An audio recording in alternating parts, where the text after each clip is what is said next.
चलिए, आज के इस विश्लेषण में आपका स्वागत है। हम उन बड़ी खबरों पर नजर डालेंगे जो सिर्फ हेडलाइंस नहीं हैं, बल्कि ये वो खबरें हैं जो हमारे आने वाले कल की तस्वीर बना रही हैं। तो शुरुआत करते हैं एक नंबर से। 7.8%।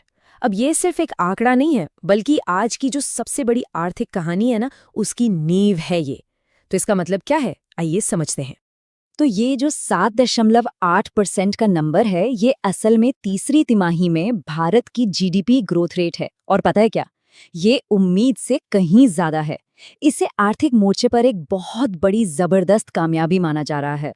तो इसका असल मतलब क्या है? देखिए, इसका सीधा सा मतलब ये है कि जब पूरी दुनिया की बड़ी बड़ी अर्थव्यवस्थाएं मुश्किलों से गुजर रही हैं, तब भी भारत की आर्थिक बुनियाद वो न सिर्फ मजबूत बनी हुई है, बल्कि लगातार आगे भी बढ़ रही है। ये हमारे इकोनॉमी के लचीलेपन का एक बहुत बड़ा सबूत है। तो देश की आर्थिक सेहत की बात तो हो गई। अब जरा देश के अंदर झांकते हैं और नजर डालते हैं कुछ ऐसे बड़े सुधारों और स्वास्थ्य से जुड़ी पहलों पर जिनका असर सीधे सीधे हम सबकी जिंदगी पर पड़ रहा है।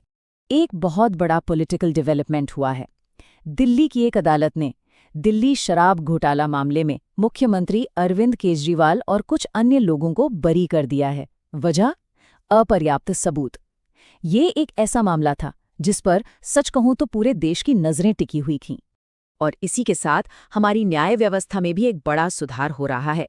ई रेलवे क्लेम्स ट्रिब्यूनल, इसकी सभी 23 बेंचों को अगले सिर्फ 12 महीनों में पूरी तरह से डिजिटल करने का टारगेट रखा गया है। सोचिए, ये टेक्नोलॉजी के जरिए न्याय को कितना तेज और पारदर्शी बनाने की एक जबरदस्त कोशिश है। अच्छा, अब सार्वजनिक स्वास्थ्य की तरफ बढ़ते हैं।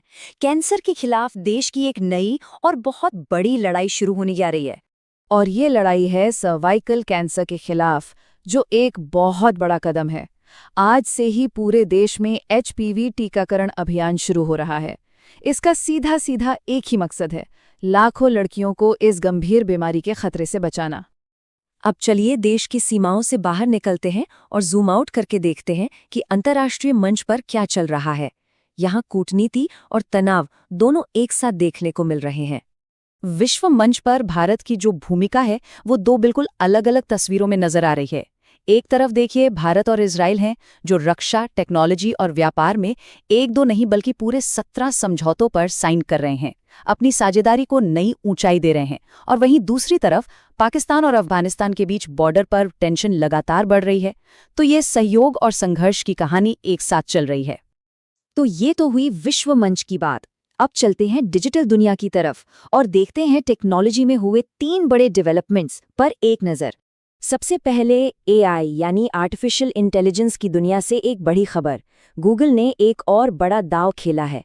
कंपनी ने नैनो बनाना 2 नाम का एक बहुत ही advanced AI image tool launch किया है। कहा जा रहा है कि ये तस्वीरों को बनाने और एडिट करने के हमारे तरीके को पूरी तरह बदल सकता है। अब बात करते हैं फिनटेक की, यानी फाइनेंशियल टेक्नोलॉजी की। यहाँ भी एक काफी दिलचस्प इनोवेशन हुआ है। आईसीआईसीआई प्रूडेंशियल ने एक बिल्कुल नई स्वास्थ्य पेंशन योजना शुरू की है। अब यह अनोखी इसलिए है क्योंकि ये हेल्थ इंश्योरेंस और रिटायरमेंट प्लानिंग, इन दोनों को एक साथ जोड़ती है। फिलहाल इसे एक पायलट प्रोजेक्ट के तौर पर लॉन्च किया गया है। और आखिर में एक ऐसा टेक डेवलपमेंट जो डिजिटल पेमेंट्स को करोड़ों लोगों के लिए बहुत ही ज्यादा आसान बना देगा। फोनपे ने माइक्रोसॉफ्ट के साथ मिलकर एक नया फीचर लॉन्च किया है। इसकी खासियत क्या है? अब कोई भी अपनी भाषा में बोलकर कुछ भी सर्च कर पाएगा। ये भाषा की दीवारों को तोड़ने की दिशा में एक बहुत बड़ा कदम है। तो चलिए, अब टेक्नोलॉजी की दुनिया से सीधे चलते हैं खेल के मैदान में, जहां अभी-अभी एक नया इतिहास रचा गया है। ये जो स्कोरबोर्ड पर नंबर दिख रहा है ना, 256 पर 4, ये सिर्फ एक मैच का नतीजा नहीं है। ये भारतीय क्रिकेट के लिए एक ऐतिहासिक, एक यादगार पल है। ये स्कोर इतना खास क्यों है? क्योंकि ये सिर्फ एक जीत नहीं है, ये जिम्बाब्वे के खिलाफ टी20 वर्ल्ड कप में भारत का आज तक का सबसे बड़ा स्कोर है। मतलब वर्ल्ड स्टेज पर एक ऐसा रिकॉर्ड ब्रेकिंग परफॉर्मेंस जिसे लंबे समय तक याद रखा जाएगा। और इन सब बड़ी बड़ी खबरों के बीच उन संस्थाओं को याद करना भी बहुत जरूरी है जो बिना किसी शोर शराबे के समाज में एक बड़ा बदलाव ला रही हैं। 27 फरवरी को वर्ल्ड एनजीओ डे मनाया जाता है, जो दुनिया भर में इन गैर सरकारी संगठनों के जबरदस्त काम को सलाम करता है। तो देखिए, अर्थव्यवस्था हो, शासन हो, टेक्नोलॉजी हो या फिर खेल, ये सारी खबरें हमें एक बड़े और ज़रूरी विचार की ओर ले जाती हैं कि समाचार से सीखना हमें एक जागरूक नागरिक बनाता है। और बस यही विचार हमें हमारे आज के अंतिम सवाल पर ले आता है। जरा सोचिए, इन तमाम बदलती हुई खबरों के बीच आज के इस दौर में एक जागरूक नागरिक होने का असल में मतलब क्या है? इस पर सोचिएगा जरूर।